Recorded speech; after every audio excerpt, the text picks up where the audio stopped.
ഇന്നത്തെ ശുശ്രൂഷകളെല്ലാം കർത്താവിൻ്റെ കരങ്ങളിലേക്ക് സമർപ്പിച്ച് നമുക്ക് ഈശോ പഠിപ്പിച്ച പ്രാർത്ഥന, കർത്തൃപ്രാർത്ഥന, ഭക്തി പുരസ്സരം, ഈ പ്രാർത്ഥനയിൽ നമ്മുടെ എല്ലാ ആവശ്യങ്ങളും കർത്താവിനോട് നാം ചോദിക്കുന്നത്. ഈശോ പഠിപ്പിച്ച പ്രാർത്ഥനയാണിത്.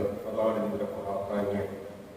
നിങ്ങൾ ഇങ്ങനെ പ്രാർത്ഥിക്കുവിൻ എന്ന് പറഞ്ഞ് ശിഷ്യന്മാരെ പഠിപ്പിച്ച പ്രാർത്ഥന, സ്വർഗസ്നായ ഞങ്ങളുടെ പിതാവേ എന്നുള്ള പ്രാർത്ഥന, ഭക്തി പുരസ്സരം നമുക്ക് എല്ലാവർക്കും കൂടി ചൊല്ലാം, പ്രാർത്ഥിക്കാം.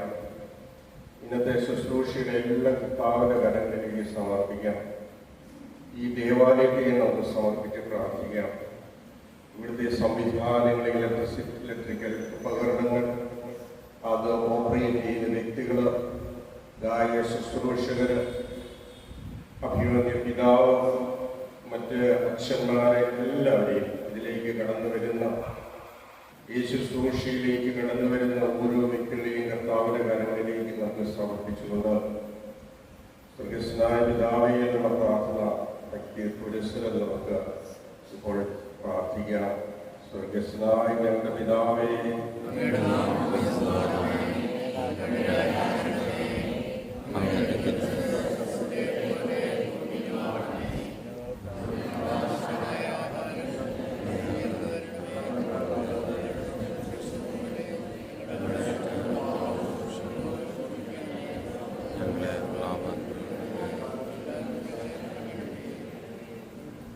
പരിശുദ്ധ ദൈവമാതാവിനോട് നമ്മുടെ ഈ അപേക്ഷ അമ്മയുടെ വിമല ഹൃദയത്തിലേക്ക് ചേർത്ത് വെച്ചുകൊണ്ട് നമുക്ക് പ്രാർത്ഥിക്കാം. നന്മ നിറഞ്ഞ മറിയമേ സ്വസ്തി,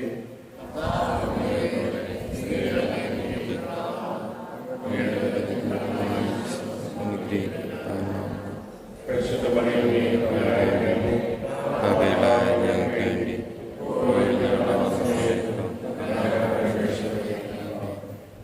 വിശുദ്ധ കുരിശിന്റെ അടയാളത്താലെ ഞങ്ങളെ സഫരിക്കുന്ന, ഞങ്ങളെ രക്ഷിക്കാം. ഞങ്ങളുടെ തമ്പുരാനെ, പിതാവിനും പുത്രനും പരിശുദ്ധാത്മാവിനും സ്തുതി. സ്തുതിയായിരിക്കട്ടെ. പരസ്പരം ഇങ്ങോട്ട് നോക്കി തൊട്ടടുത്തിരിക്കുന്ന ആള് ഈശോയാണെന്നുള്ള മനോഭാവത്തിൽ ഈശോ പറയാമോ, സ്തുതി പറയാമോ?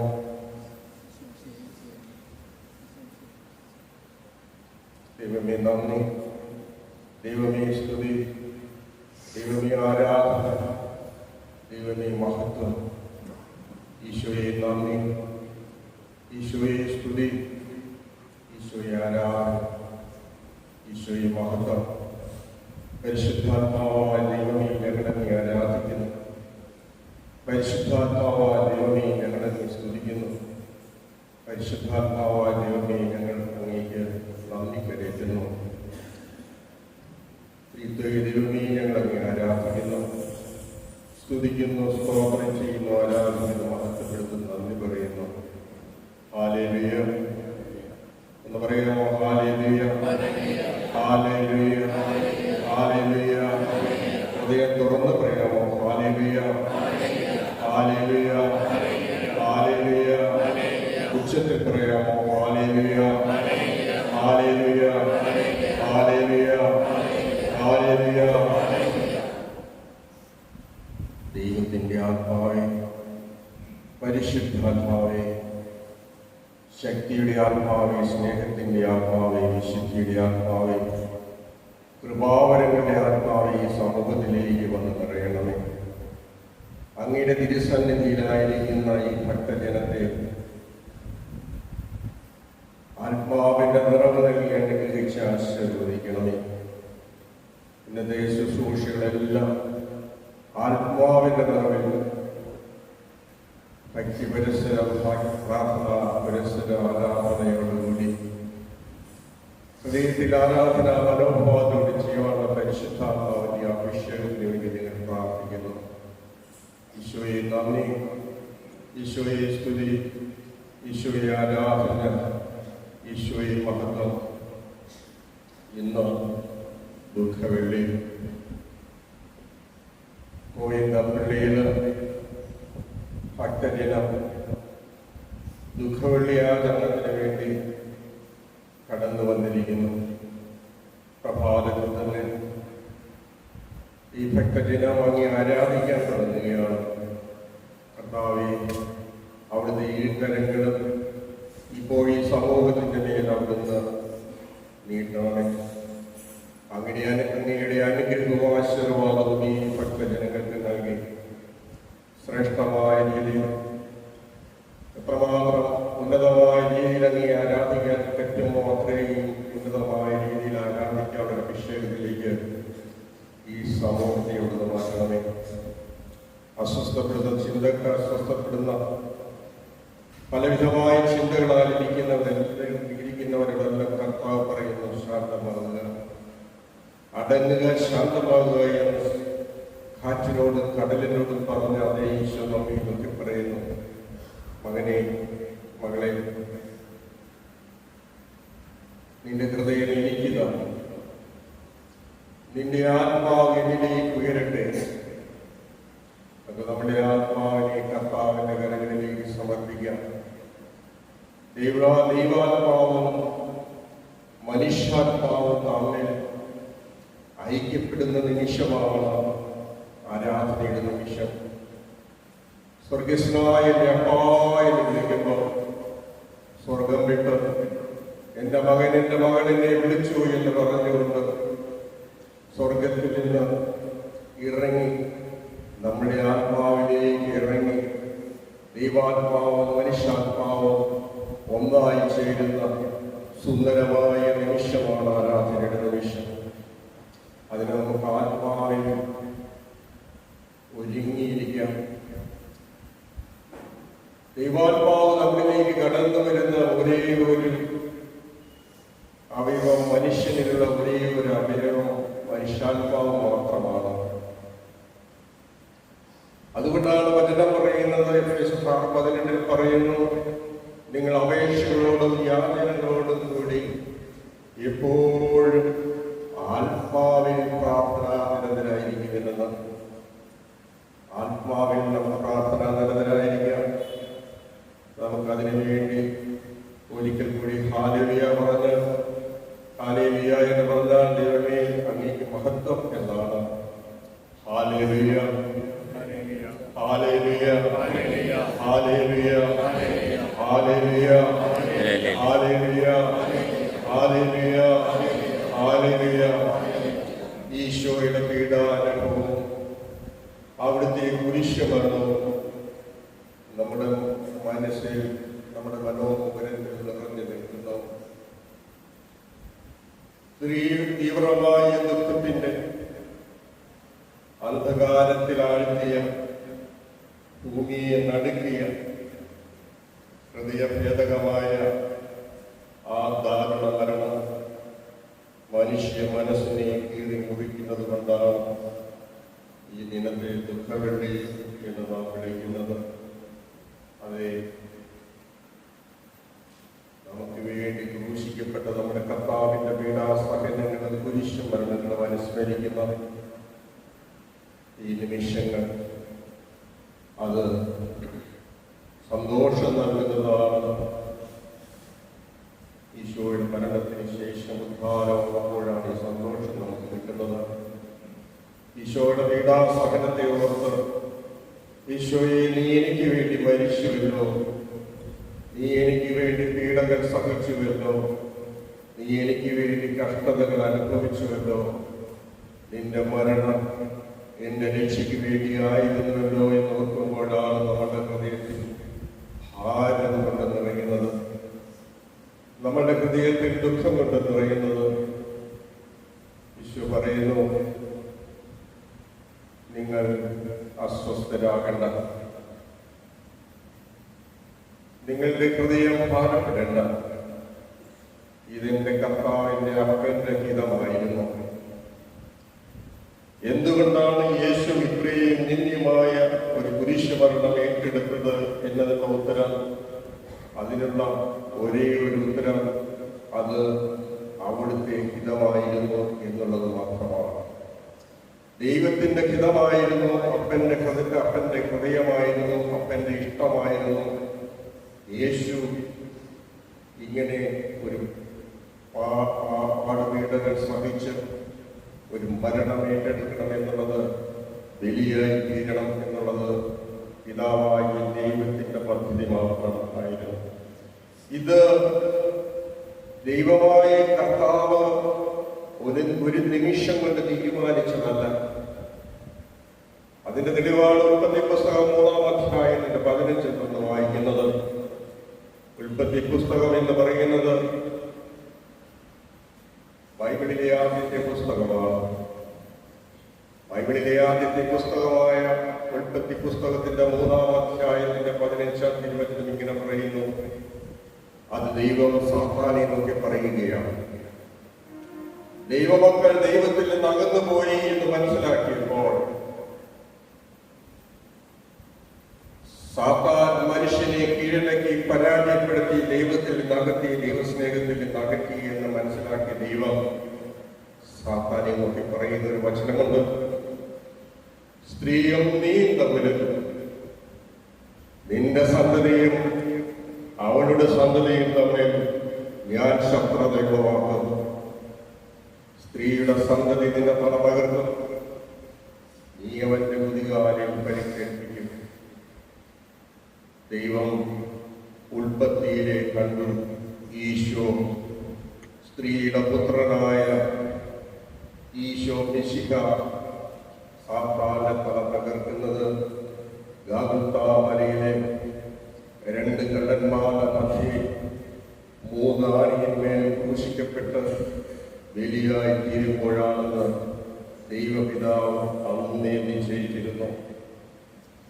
അതുകൊണ്ടാണ് അന്നേ ദൈവം പറഞ്ഞത്, സ്ത്രീയുടെ പുത്രൻ വരും, അവൻ ലോകരക്ഷകനായിരിക്കും. സ്ത്രീയിൽ നിന്ന് ഒരു പുത്രൻ ജനിക്കും, കന്യക ഗർഭം ധരിച്ചൊരു പുത്രനെ പ്രസവിക്കും, അവൻ ഇമ്മാനുവേൽ എന്ന് വിളിക്കപ്പെടുമെന്ന് പ്രവാചകന്മാർ അരുളി ചെയ്തു. ഇതിന്റെ വെളിച്ചത്തിലാണ് ഈശോ പാടുപീഡകൾ സഹിച്ചത്. ദൈവത്തിന്റെ ഹിതം കൊണ്ടായിരുന്നു എന്ന് ദൈവത്തിന്റെ വചനം നമ്മെ പഠിപ്പിക്കുകയാണ്. അതുപോലെ യെശയ്യായുടെ പുസ്തകം 53-ാം അധ്യായത്തിന്റെ 9-ാം തിരുവചനത്തിൽ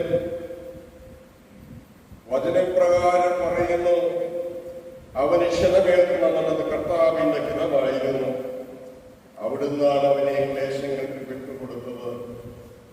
അതെ, യെശയ്യാ പ്രവാചകൻ യേശു ക്രിസ്തുവിന് 700 വർഷങ്ങൾക്ക് മുമ്പ് ജീവിച്ചിരുന്ന പ്രവാചകനായിരുന്നു. ആ പ്രവാചകന്റെ പ്രവചനമാണ് യെശയ്യാ 53 യേശു ക്രിസ്തുവിന്റെ കുരിശുമരണത്തെക്കുറിച്ചും പീഡാസഹനത്തെക്കുറിച്ചും എന്തിനിങ്ങനെ ചെയ്യുന്നു, അതിന്റെ ഉദ്ദേശ ലക്ഷ്യങ്ങളെക്കുറിച്ചെല്ലാം വിവരിക്കുന്ന വേദഭാഗമാണ് യെശയ്യായുടെ പുസ്തകം 53-ാം അധ്യായം. ദൈവഹിതമായിരുന്നു ഈശോ പീഡ സഹിക്കുക എന്നുള്ളത്. ദൈവത്തിന്റെ പദ്ധതിക്ക് തന്നെ സമർപ്പിക്കുകയായിരുന്നു യേശു ചെയ്തത്.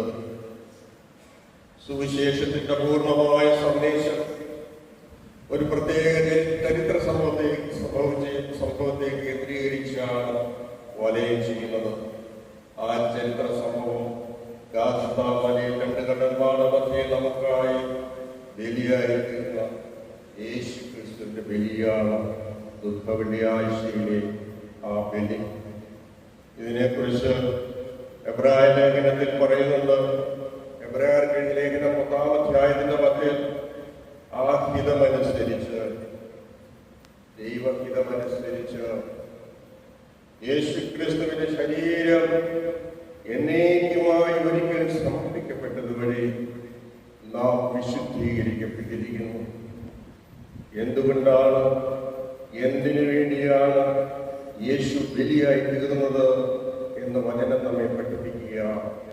നമ്മെ വിശുദ്ധീകരിക്കുന്നതിന് വേണ്ടി, പാപത്തിന്റെ പട്ടുകഴിയിൽ, ശാപത്തിന്റെയും മരണത്തിന്റെയും പട്ടുകഴിയിൽ കിടക്കുന്ന മനുഷ്യകുലത്തെ രക്ഷിക്കുന്നതിന് വേണ്ടി അവിടുത്തെ ഹിതമനുസരിച്ച്, ദൈവപിതാവിന്റെ ഹിതമനുസരിച്ച് യേശു ക്രിസ്തുവിന്റെ ശരീരം എന്നേക്കുമായി ഒരിക്കൽ സമർപ്പിക്കപ്പെട്ടു. അതുകൊണ്ട് എന്ത് സംഭവിച്ചു? മനുഷ്യകുലം വിശുദ്ധീകരിക്കപ്പെട്ടു. മനുഷ്യന്റെ ആത്മാവ് വിശുദ്ധിയിലേക്ക് കടന്നു വന്നു. വീണ്ടും 10:14 ഇബ്രായ ലേഖനം 10:14 നമ്മൾ വായിക്കുന്നു, വിശുദ്ധീകരിച്ചവരെ അവനേക ബലി സമർപ്പണം വഴി പരിപൂർണരാക്കിയിരിക്കുന്നു. അതേ, നമ്മെ പരിപൂർണ മനുഷ്യരാക്കി മാറ്റുന്നതിന് വേണ്ടിയായിരുന്നു യേശു ഗോൽഗോഥായിൽ നമുക്കായി ബലിയായി തീർന്നത് എന്ന് എബ്രായ ലേഖനം നമ്മെ അനുസ്മരിപ്പിക്കുകയാണ്. എന്താണ് ഈ പരിപൂർണത? ദൈവം മനുഷ്യനെ സൃഷ്ടിച്ചപ്പോൾ മനുഷ്യനെ പരിപൂർണ മനുഷ്യനായിട്ടാണ് സൃഷ്ടിച്ചത്.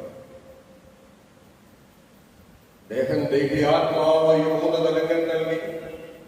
ദൈവത്തിന്റെ ആത്മാവിനെ മനുഷ്യനിലേക്ക് നിശ്വസിച്ചു കൊടുത്തുകൊണ്ട് 32 നമ്മളത് വായിക്കുന്നുണ്ട്.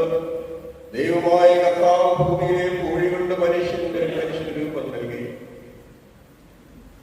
എന്നിട്ടോ ദൈവമായ കർത്താവ് മനുഷ്യന്റെ ദാസാനഗ്രഹത്തിലേക്ക് അവിടുത്തെ ആത്മാവിനെ, അവിടുത്തെ ജീവശ്വാസം നിശ്വസിച്ചു കൊടുത്തു, ആത്മാവിനെ കൊടുത്തു.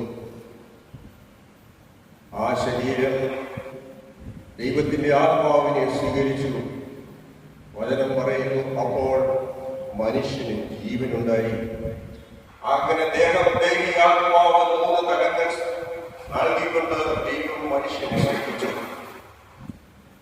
മറ്റു സൃഷ്ടജാലങ്ങൾക്കൊന്നും ആത്മാവില്ല. അതാണ് മനുഷ്യൻ മകുടമായ സൃഷ്ടി എന്ന് പറയുന്നത്. ദൈവം തന്റെ ആത്മാവിനെ മനുഷ്യനിലേക്ക് കൊടുത്തുകൊണ്ട് മനുഷ്യനെ ആത്മാവിനെ നൽകിക്കൊണ്ട് ദൈവം മനുഷ്യനെ സൃഷ്ടിച്ചു. തന്റെ ഛായയിലും സാദൃശ്യത്തിലും ദൈവം മനുഷ്യനെ സൃഷ്ടിച്ചു എന്ന് ഉൽപ്പത്തി 1:17 നമ്മൾ വായിക്കുന്നുണ്ട്. മനുഷ്യന്റെ ഛായ ദൈവത്തിന്റെ ഛായയാണ്. ആരോട് സാദൃശ്യപ്പെട്ടിരിക്കുന്നു? ദൈവത്തോട് മനുഷ്യൻ സാദൃശ്യപ്പെട്ടിരിക്കുന്നു. ആ മനുഷ്യൻ എന്ത് പറ്റി? ആ മനുഷ്യന് പാപത്തിന്റെ പടുകുഴിയിലേക്ക് വീഴുകയാണ്. ആദത്തോടും ഹവ്വായോടും ദൈവം പറഞ്ഞു, ഏദൻ തോട്ടത്തിന്റെ മധ്യഭാഗത്ത് നിൽക്കുന്ന നന്മ വൃക്ഷത്തിൽ നിന്ന് നിങ്ങൾ ഭക്ഷിക്കരുത്, ഭക്ഷിച്ചാൽ നിങ്ങൾ മരിക്കും. സാത്താൻ അവരെ പ്രലോഭിപ്പിച്ചു. അവരോട് പറഞ്ഞു, നിങ്ങൾ മരിക്കുകയില്ല, നിങ്ങൾ ദൈവത്തെ പോലെയാകും. മനുഷ്യൻ ദൈവത്തിൽ വിശ്വസിച്ചില്ല. ദൈവം സാത്താന്റെ പ്രേരണയ്ക്ക് ഉഴങ്ങി. അങ്ങനെ ആദ്യ പാപം ഭൂമിയിലേക്ക് കടന്നു വന്നു. ആദ്യ പാപം ഭൂമിയിലേക്ക് കടന്നു വന്ന് എന്ത് സംഭവിച്ചു? മനുഷ്യന് പറുദീസ നഷ്ടപ്പെട്ടു. ദൈവം മനുഷ്യർ പറുദീസയിൽ നിന്ന് പുറത്താക്കപ്പെട്ടു. ആദ്യ പാപത്തോടുകൂടി മനുഷ്യന്റെ പരിപൂർണത നഷ്ടപ്പെട്ടു. ആ പരിപൂർണത മനുഷ്യന് വീണ്ടെടുക്കുന്നതിന് വേണ്ടിയാണ് ഈശോ ഗാഗുൽത്താ മലയിൽ 2 കള്ളന്മാരുടെ മധ്യേ 3 ആണിന്മേൽ പാപപരിഹാര ബലിയായി മാറിയത്.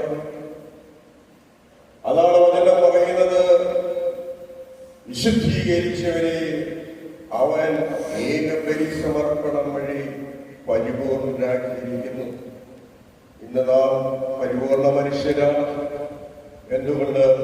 യേശു ക്രിസ്തു മനുഷ്യന്റെ പരിപൂർണത വീണ്ടെടുത്തതെന്ന് ഒരു ഹല്ലേലൂയ പറയാമോ? ഹല്ലേലൂയ പറയാമോ? ഹല്ലേലൂയ പറയാമോ? Hallelujah hallelujah hallelujah hallelujah hallelujah.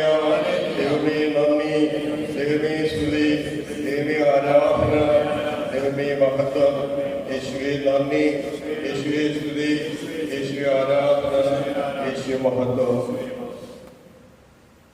യോഹന്നാന്റെ സുവിശേഷം 3-ാം അധ്യായത്തിന്റെ 16 ദൈവത്തിന്റെ വചനം ഇപ്രകാരം പറയുന്നു, എന്തെന്നാൽ അവനിൽ വിശ്വസിക്കുന്ന ഒരുവർക്ക് പോലും നശിച്ചു പോകാതെ നിത്യരക്ഷ പ്രാപിക്കുന്നതിലേക്കായി ഏകജാതിനെ നൽകുവാൻ തക്കവണ്ണം ദൈവം ലോകത്തെ അത്രമാത്രം സ്നേഹിച്ചു. അതിനും പറയുന്നു, ഏകജാതിനെ നൽകുവാൻ തക്കവണ്ണം.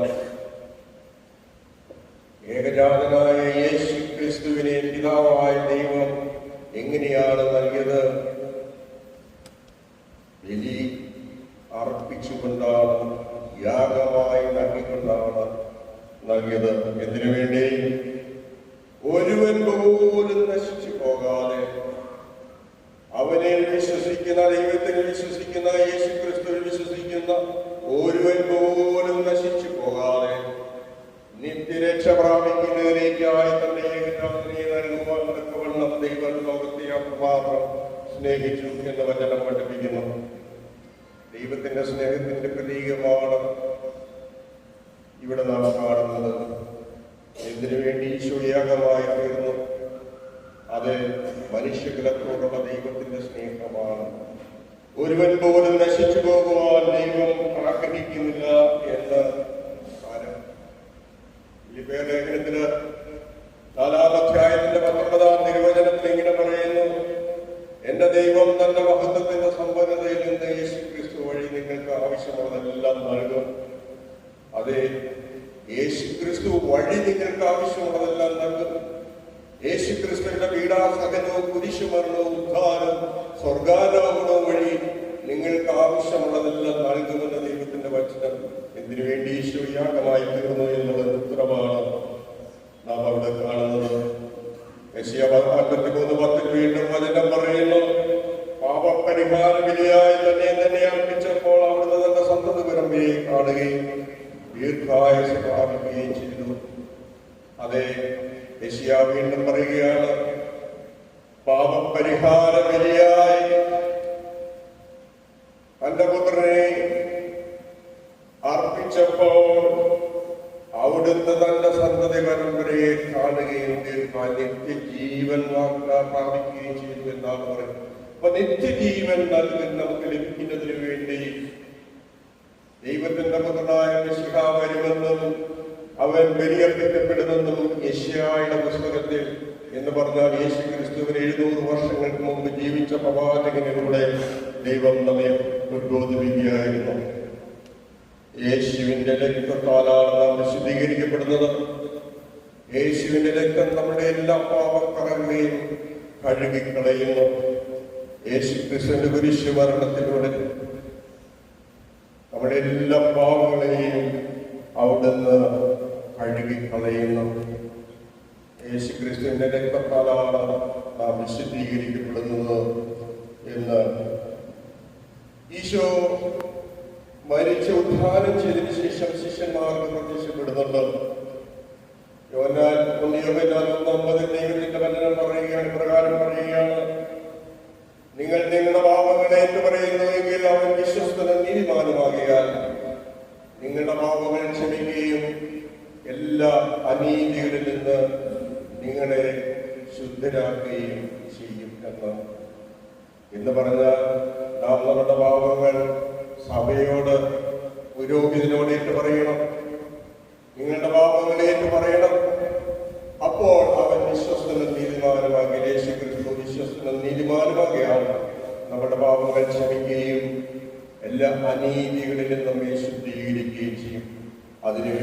അതിനുവേണ്ടി യേശു ക്രിസ്തു ഏർപ്പെടുത്തിയ വിശുദ്ധീകരിക്കാൻ വേണ്ടി നമ്മെ ഒരു മനുഷ്യനായ കൊണ്ട് പാപം ചെയ്യും. മനുഷ്യൻ ജഡമാണ്, പണ്ടുകൊണ്ടുണ്ടാക്കിയവനാണ്, ഇടിയ മനുഷ്യനാണ്. ഇടിയ മനുഷ്യൻ പലപ്പോഴും പാപത്തിന്റെ പണ്ടുവഴിയിലേക്ക് വീണ ദൈവത്തിൽ നിന്ന് അകന്നു പോകുന്നുണ്ട്. അങ്ങനെ അകന്നു പോകുന്ന മനുഷ്യനെ വീണ്ടും ദൈവത്തിലേക്ക് അടുപ്പിക്കുന്നതിന് വേണ്ടി ഈശോ സ്ഥാപിച്ച കൂദാശയാണ് കുംഭസാരം എന്ന കൂദാശ എന്ന വചനം നമ്മെ പഠിപ്പിക്കുന്നു.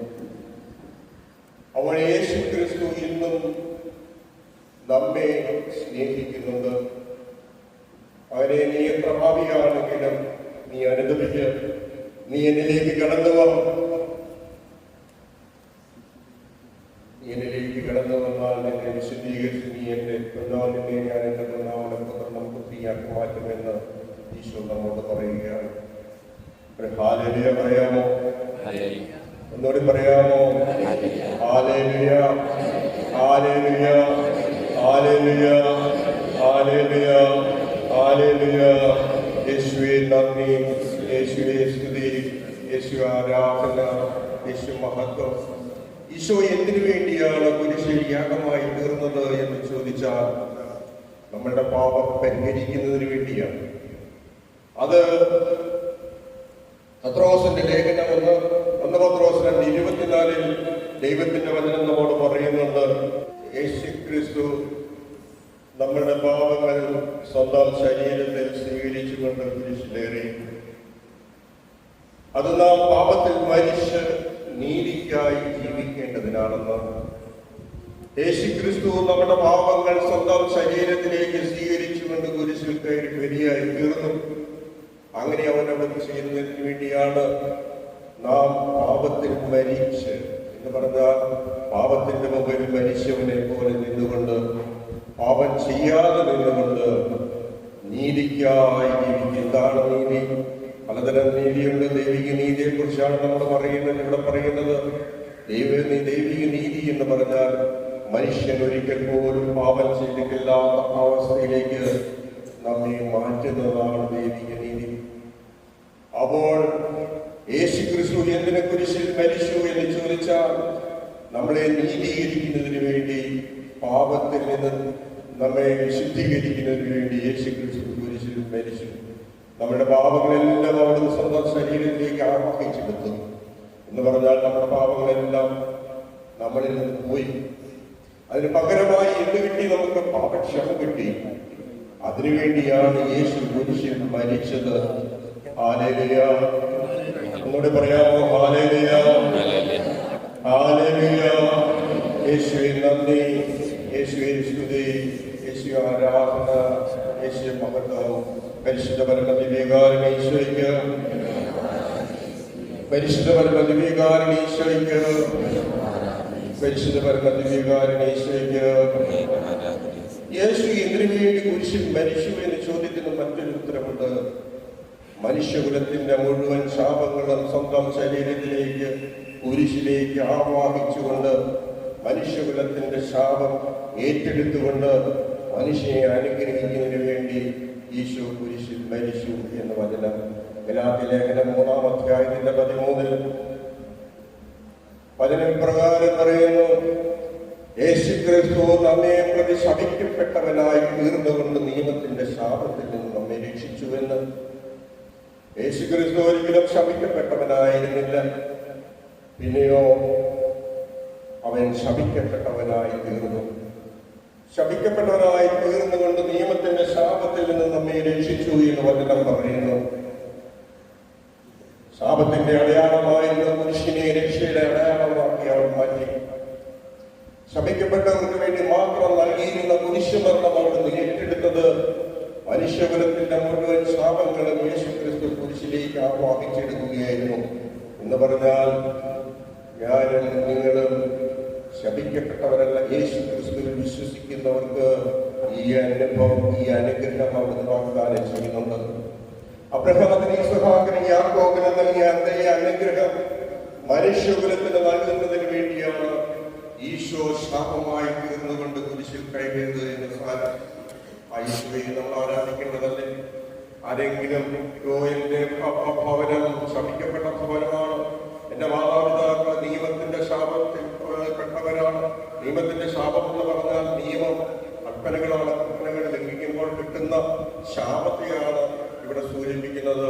എൻ്റെ അപ്പൻ പലരെയും കൊന്നിട്ടുണ്ട്, എൻ്റെ പൂർവികർ പലരെയും കൊന്നിട്ടുണ്ട്, പലരുടെയും വിവാഹം മുടങ്ങിയിട്ടുണ്ട്, പലരുടെയും അനുഗ്രഹത്തിന് തടസ്സമായി നിന്നിട്ടുണ്ട്. അതുകൊണ്ട് എൻ്റെ കുടുംബം ശപിക്കപ്പെട്ടതാണെന്ന് വിചാരിച്ചുകൊണ്ട് ഏതെങ്കിലും വ്യക്തികൾ ഇവിടെ ഇരിക്കുന്നുണ്ടെങ്കിൽ കർത്താവിനോട് പറയുക, കർത്താവ് ആ ശാപം കുരിശിലേക്ക് ഏറ്റെടുത്തു കഴിഞ്ഞു. ഇനി മകളെ നിക്ഷേപിക്കപ്പെട്ടവരല്ല, മകനെ നിക്ഷേപിക്കപ്പെട്ടവരല്ല. അബ്രഹാമിന്, ഇസ്ഹാക്കിന്, യാക്കോബിന് നൽകിയ അനുഗ്രഹം മനുഷ്യകുലത്തിന് നൽകുന്നതിന് വേണ്ടി അവിടുന്ന് ശാപമായി തീർന്നു. യേശുക്രിസ്തു കുരിശിൽ ഒരുപാട് നന്മകളാണ് നൽകിയത്.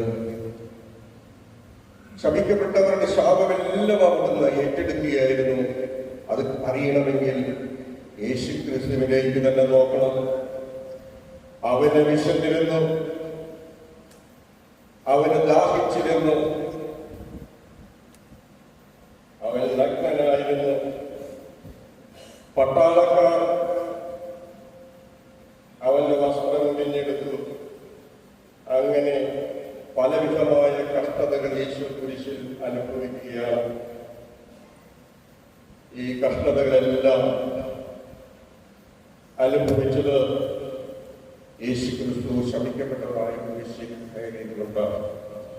സ്വന്തം നാട്ടുകാർ യേശുവിനെ തള്ളിക്കളഞ്ഞ് ശിഷ്യന്മാരിൽ ഒരുവൻ യേശുവിനെ ഒറ്റിക്കൊടുത്തു. ബാക്കിയുള്ളവരെല്ലാം അവനെ വിട്ടുകൊണ്ടേ പോയി. ആകാശത്തിനും ഭൂമിക്കും മധ്യേ അവൻ തൂങ്ങിക്കിടന്നു. അവന്റെ ശരീരം അനേകം മുറിപ്പാടുകളുടെ വേദനയിൽ തൂങ്ങിക്കൊണ്ടിരുന്നു. ഭൂമി അവനെ തള്ളിക്കളഞ്ഞു. സ്വർഗം അവന്റെ നിലവിളിക്ക് പ്രതികരിച്ചില്ല. സൂര്യൻ തന്റെ പ്രകാശം പിൻവലിച്ചു. അതുകൊണ്ട് ഇരുൾ അവനെ മൂടിക്കളഞ്ഞു. അവന്റെ രക്തം പൊടി പിടിച്ചതും കല്ല് നിറഞ്ഞതുമായ നിലത്ത് വീണ് ചിതറി. അന്ധകാരം നിറഞ്ഞ അവസ്ഥയ്ക്കുള്ളിൽ നിന്നും അവസാനമായി ഒഴുങ്ങിക്കേണ്ട സ്ഥലം വിജയത്തിൻ്റെതായിരുന്നു. എല്ലാം പൂർത്തിയായിരിക്കുന്നു. അതേ, യേശുക്രിസ്തു നമുക്ക് വേണ്ടി എല്ലാം ചെയ്തു കഴിഞ്ഞു. ആ ഈശോയാണ് നാം ആരാധിക്കുന്നത്. ആ ഈശോ ആരാധിക്കപ്പെടേണ്ടവനാണ്, രക്ഷിച്ചവനാണ്, മനുഷ്യകുലത്തെ രക്ഷിച്ചവനാണ്, പാപത്തിൽ നിന്ന് രക്ഷിച്ചവനാണ്, ശാപത്തിൽ നിന്ന് രക്ഷിച്ചവനാണ്, ദാരിദ്ര്യത്തിൽ നിന്ന് രക്ഷിച്ചവനാണ്. അതുപോലെ മനുഷ്യന്റെ ദേഹം, ദേഹി, ആത്മാവ് തലങ്ങളിലുള്ള എല്ലാ അവസ്ഥകളെയും അവിടുന്ന് നമ്മെ രക്ഷിച്ചു. ഈ നിമിഷം, ഒരു നിമിഷം നമുക്ക് കർത്താവിനോട് പ്രാർത്ഥിക്കാം. നമ്മെ ഓരോരുത്തരെയും കർത്താവിന്റെ തിരുസ്ഥലത്തിലേക്ക് സമർപ്പിച്ച് കർത്താവിന്റെ കൃപയ്ക്ക് വേണ്ടി പ്രവർത്തിക്കാം. കർത്താവായ ഈശോ, എല്ലാവരും ഞാൻ പ്രാർത്ഥിക്കുമ്പോൾ എൻ്റെ കൂടെ വരണം, മനസ്സുകൊണ്ട് എൻ്റെ കൂടെ വരണം. കർത്താവായ ഈശോയെ, നിന്റെ കുരിശിന്റെ പാദത്തിൽ ഇതാ അടിയങ്ങളെ സമർപ്പിക്കുന്നു. മലയിൽ രണ്ട് കള്ളന്മാരുടെ മധ്യേ മൂന്നാണിയിന്മേൽ ഞങ്ങൾക്കായി ക്രൂശിക്കപ്പെട്ട ഞങ്ങളുടെ കർത്താവേ, നിന്റെ വലതുകരം കുരിശിൽ നിന്നെടുക്കണമേ. നിന്റെ വലതുകരം കുരിശിൽ നിന്നെടുത്ത് നിന്റെ കുരിശിന്റെ പാദത്തിൽ നിൽക്കുന്ന ഞങ്ങളെ ഓരോരുത്തരെയും അവിടുന്ന് അനുഗ്രഹിച്ച് ആശീർവദിക്കുന്നതിന് വേണ്ടി നിന്റെ വലതുകരം ഞങ്ങളുടെ ശിരസിലേക്ക് അവിടുന്ന് വയ്ക്കണമേ കർത്താവേ. നിന്റെ ആരെയും പഴുതിലൂടെ വാർന്നൊഴുകി വരുന്ന വിശുദ്ധ രക്തത്താൽ ഞങ്ങളെ അഭിഷേകം ചെയ്യണമേ കർത്താവേ. നിന്റെ വിശുദ്ധ രക്തം ഉച്ചമുതലുള്ള കാല് വരെ പൊതിയട്ടെ. നിന്റെ തിരുരക്തത്തിന്റെ വലിയ സംരക്ഷണം ഞങ്ങൾക്ക് ഓരോരുത്തർക്കും നൽകണമേ കർത്താവേ. ഞങ്ങളുടെ ജീവിത പങ്കാളികളെ സമർപ്പിക്കുന്നു, ഞങ്ങളുടെ മക്കളെ സമർപ്പിക്കുന്നു. കർത്താവിന്റെ തിരുരക്തത്തിന്റെ അഭിഷേകവും സംരക്ഷണവും ഞങ്ങളുടെ കുടുംബത്തിലുള്ള ഓരോ മക്കൾക്കും നൽകണമേ. നീ ഞങ്ങളെ വിലയ്ക്ക് വാങ്ങി സ്വന്തമാക്കിയ ദൈവമാണ്. നീ ഞങ്ങളെ സ്വന്തമാക്കുന്നതിന് വേണ്ടി നിന്റെ തിരുരക്തമാണ് വിലയായി കൊടുത്തത്. ആ തിരുരക്തത്തിന്റെ യോഗ്യതയാലുള്ള സംരക്ഷണം ഞങ്ങൾക്ക് നൽകണമേ കർത്താവേ.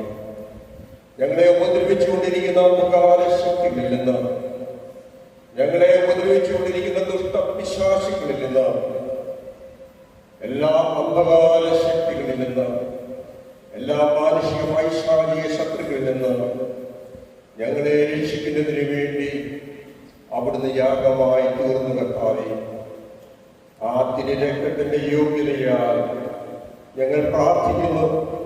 ഞങ്ങളെ ഉപദ്രവിക്കുന്ന അന്ധകാര ശക്തികളും ദുഷ്ടവിശ്വാസികളുടെ സ്വാധീനങ്ങളും ഞങ്ങളിൽ നിന്ന് നീക്കുമായി ഞങ്ങളിൽ നിന്ന് ഞങ്ങളുടെ ഭവനത്തിൽ നിന്ന് മാറിപ്പോവട്ടെ. Hallelujah, hallelujah.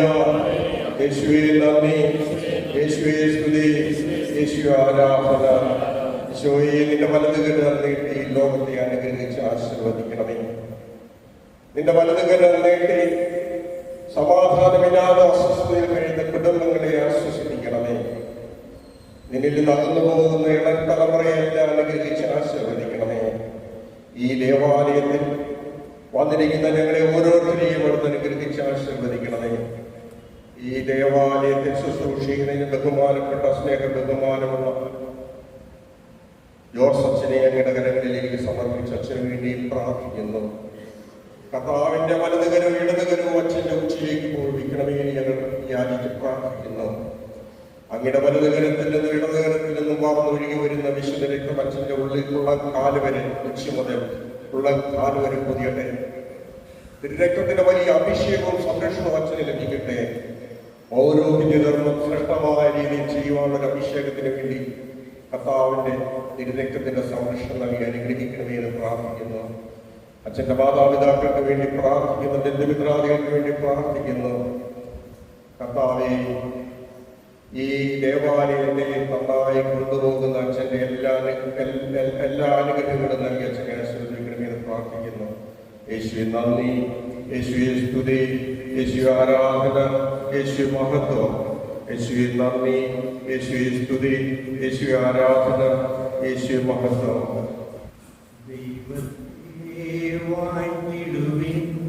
ദൈവനാമം വാഴ്ത്തിടുവിൻ, ദൈവവും മനുഷ്യനുമാം മിശിഹാനാഥനെ വാഴ്ത്തിടുവിൻ. മിശിഹാതൻ പൂജിതമാം തിരുനാമം വാഴ്ത്തിടുവിൻ. സർവ്വത്തിൻ ഉറവിടമാം മിശിഹായം വാഴ്ത്തിടുവിൻ.